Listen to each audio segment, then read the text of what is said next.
It's hard to navigate, especially during times where interest rates and home prices are on the rise. And joining me now to provide his insight and expertise is owner and founder of the Jim Bottrell real estate team. Jim Bottrell, nice to meet you. Thanks for joining us. Thanks for having me. Okay, so tell us about the market right now and what a buyer needs to know if they're looking to buy a new home right now. Well, there's a lot of buyers out there that honestly they're struggling right now. They're getting hit pretty hard with the high interest rates and the high mortgages.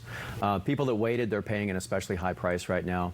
We are seeing a lot of people that are opting to rent right now versus buying because of the prices. That is a short-term strategy that's going to have some long-term pain associated with it, though. What do you recommend then?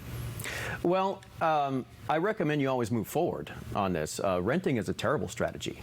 There's no limit on how high your housing prices, your housing costs can go over time. I mean, if you look at just last year, you had the rents went up 15%. They went up 15% the year before that, and there's no limit on how high they can go. And the real tragic part is even with those massive increases in rents, the rental rates right now are still below fair market value. Well, the prices for some of these homes that you see are just so high, and a lot of these homes need to be completely flipped, and you're paying millions of dollars for them. Well, not all of them. I mean, I wouldn't suggest somebody do that, especially going into flips. I flipped houses for years, and I will tell you that's a rough life. I would only wish that upon somebody who I didn't like. That's a really rough one. But the houses, you may not want to go straight into your $1 million house right out of the gate. You remember your first house, for a lot of people out there, maybe first-time home buyers. I've always said that it's kind of harsh, but your first house is just your first house. That's it. It's not your dream house. It can't be confused with your dream house. Your first house is a necessary stepping stone to get to your first house, or to get to your dream home. My first house wasn't really that special at all, but I recognized it for what it was, and I lived in it for 2 years in one day, and then I sold it, and then I started moving up, and now I live in a dream house, but it's taken me a long time to get there. So you have to start with a smaller house, whether it be a condo or townhome or something like that, and then you move up. Well, are there any ways to get a lower payment in today's market?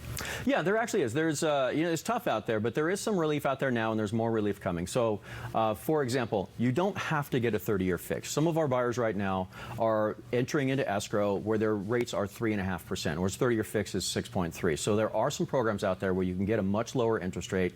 It's a shorter period of time, and that's okay. And then there's also going to be 40-year loans coming out and 50-year loans. We're going to start to see those. Now, I know there's people yelling at their TV screen right now saying, I'm not going to pay my house for 50 years. That's ridiculous. And I laugh at it and say, yeah, but you weren't going to pay 30 years either. Because odds are you're going to sell that house or refinance it in less than 30 years. The 50-year is an option that brings those payments down quite a bit. So what is your advice to those who may be yelling at their TV screen right now? Well, I have advice for everybody. Sellers out there right now, it's my opinion, you're not going to get a higher price for your home than you are right now. We're not going to see any appreciation for the next year or two. Buyers, you have to make that step forward. There's a lot of buyers out there that are thinking right now, well, I'm going to wait for the market to crash and I'm going to wait for interest rates to come down. Neither one of those things are going to happen. Market's not going to crash. It's not. If you think we had a shortage of houses before the last 2 years, wait to see what's going to happen in 6 months. All those people that have those 2.5% interest rates, they're not moving. They're not selling. They're dug in like an Alabama tick. They are not leaving that interest rate. The saying is going to be, I used to love my home, but now I love my interest rate. So those houses aren't going to come to market. And that shortage of houses is going to prop the market up to keep it from falling. Interest rates, they're not going to go down either.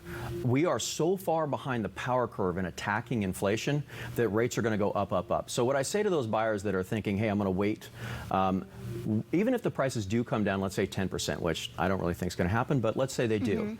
What's the point of paying 10% less on a house if your interest rate starts with an 8 or a 9? Because I think those numbers are actually on the table. And then renters out there, I hate renting. I call it death by 1,000 cuts, because there is no upper limit on how high your housing price or your housing expense can go. All you're doing is you're investing in someone else's retirement versus your own. And let's say someday when you leave this earth, you don't have that generational wealth when you rent.